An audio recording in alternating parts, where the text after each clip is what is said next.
Hi, Felicia here, and I'm diving into the world of sticker making with the Siser Juliet machine. Today I'm going to show you how to create laminated kiss cut and die cut stickers step by step. Stick around because by the end of this you'll be a pro at making stickers yourself. Please give us a thumbs up, subscribe, and click that notification bell, and thank you for doing that. It means a lot to us. For the stickers I'm going to make today, I decided to download some positive ones from designbundles.net instead of making them myself. I thought that these were adorable and I liked the inspirational messages they convey. I'll put the link in the description of this video in case you want to use them as well. Let's get started making our stickers in Siser's Leonardo Design Studio software by going up under File, Import, to import our first sticker. But before we do that, I want to note that all of these files came in as individual PNG files, and that means that the steps I'm going to take for the first one are going to have to be repeated for each one of the ones that I want to bring into the software. So we're just going to go ahead and click on the first one and click on Open. From here, the import image window pops open, and here's where you have to make your decision whether you want to print and cut or bring this in as a background image. And I'm going to select print and cut, and then you can also adjust the DPI, the resolution on your image here if you want, but because my stickers are small, I'm just going to leave this as auto, and then click next. Then the Create Cut Contours wizard opens. I'm not going to make any changes here. My image is exactly the way I want it, so no changes need to be made on this screen, so I'll just click next. The next step is for tracing contours. I don't need to make any changes here. The image already has a nice border, so I'll just click next. The next step is where you can adjust cutting contour, but my image has the nice white offset around it and I'm good with that, so I'll just go ahead and click Finish, and the image is then placed on my canvas. The image came in with these black borders around it, and each one of those represents the registration marks. If I move that image up on my canvas, you can see that some of them turned red, and that means that I'm outside of my cut area. So I just need to pick that up and drag it in so that all 4 of my registration marks remain black. And then you can adjust the size of your image by just grabbing one of the corners and bringing it in, or under Properties on the right, you can change the width and height to what you want it to be. I'm going to repeat those exact same steps and bring in another image. I'm going to go up under File, Import, select the next image I want to bring in, and click Open. And then under the Import Image wizard, I'm going to go ahead and click on Print and Cut, and then Next. And from here, under Cut Contours, I'm going to go ahead and just click Next, Next, Next. I want everything remaining the same. Once I get it to my canvas, you can see that my registration marks have expanded to include both of the images I have on there. So with the Stay Positive image selected, I'm going to go under Width, under Properties, and just change that to 2. And then I can move it around. And you can see every time I move it around on the screen, my registration marks increase or decrease to allow the images to remain together. I'm going to go ahead and repeat this exact same process for the remaining images.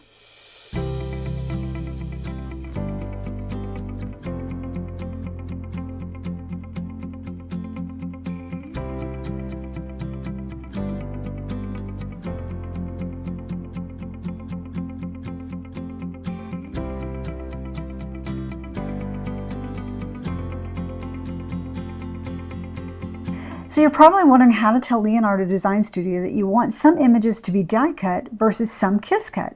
Well, it's easy. Let's first select all the images on the canvas by clicking and dragging around them. And then let's look at the properties on the right. Over here you can see it's marked as Cut Tool right now, and that's what we want for die cut stickers.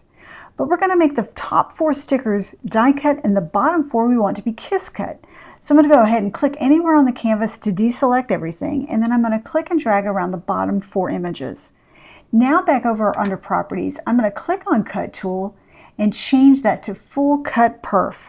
That's going to make the bottom 4 kiss cut. Now that we have our die cut and kiss cut stickers set, we're going to go ahead and click on Send Design in the upper right.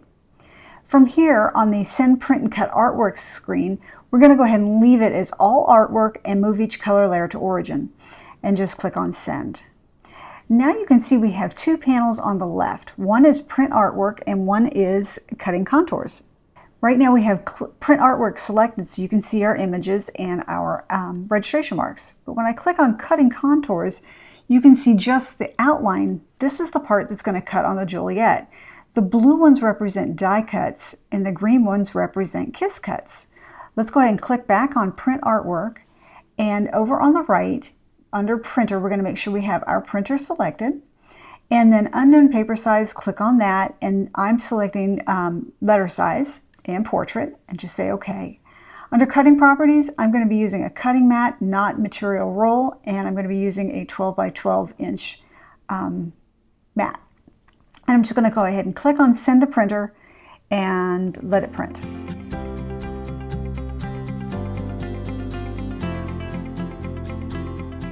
I'm going to laminate these stickers before cutting them using Avery clear lamination sheets. I take the top strip that's cut on the lamination sheet off and place that onto my desk. I then position my sticker paper right up against that seam where it hits the desk and then start peeling back the backing on the lamination sheet. And using my arm, or you could use a ruler, you then press the lamination sheet down as you're taking the backing off.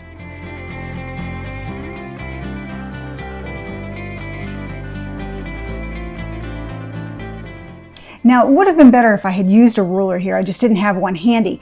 And you can see that I have some bubbles in here. So what I'm going to do is I'm going to take a pin pen and I'm going to pop those bubbles.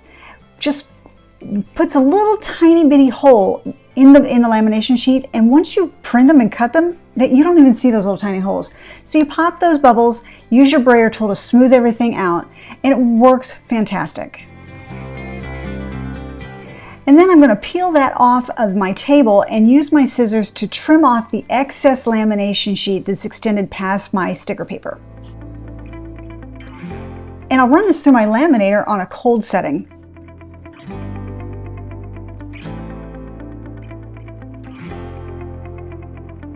And back in the software, we're going to go ahead and click on the cutting contours layer. And on the right under properties, we're going to use the blade tool.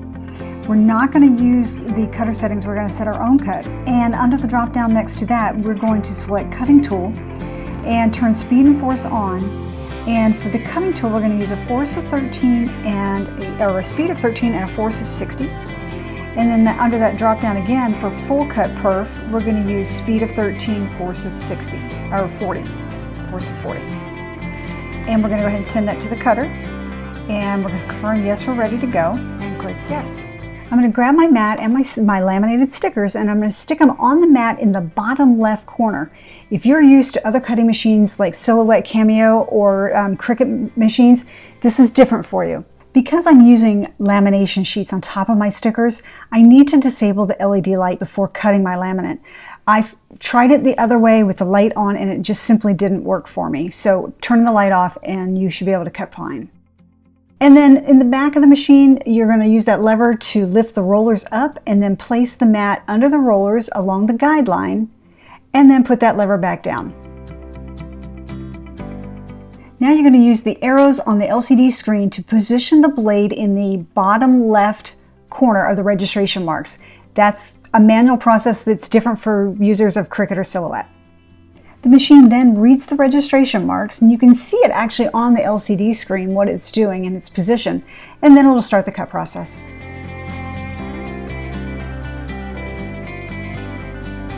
Once the cutting's done, I use the LCD screen to use the down arrow and unload my mat and peel them off the mat to take a look and see if I got my die cut and my Kiss Cut stickers right. Now my die cut stickers did pop out just fine. I could have used a little bit more force to get them to stay out completely without having to punch them through, but it did work. And you can see that I don't have any cut marks on the backing of my stickers, so I'm going to grab my weeding tool and I'm going to peel off the front of the sticker and see if my Kiss Cut stickers remain on the backing. Ooh, looky there, just perfect. They've stayed on the backing just like we want. I think we've accomplished the goal here. We've learned how to create Kiss Cut and die cut stickers, and they work perfect, and the offset looks great. I hope you found this video helpful. Please give us a thumbs up, share this video with your friends, and click that subscribe button and notification bell. We're putting out new content all the time. Thanks for watching and happy crafting.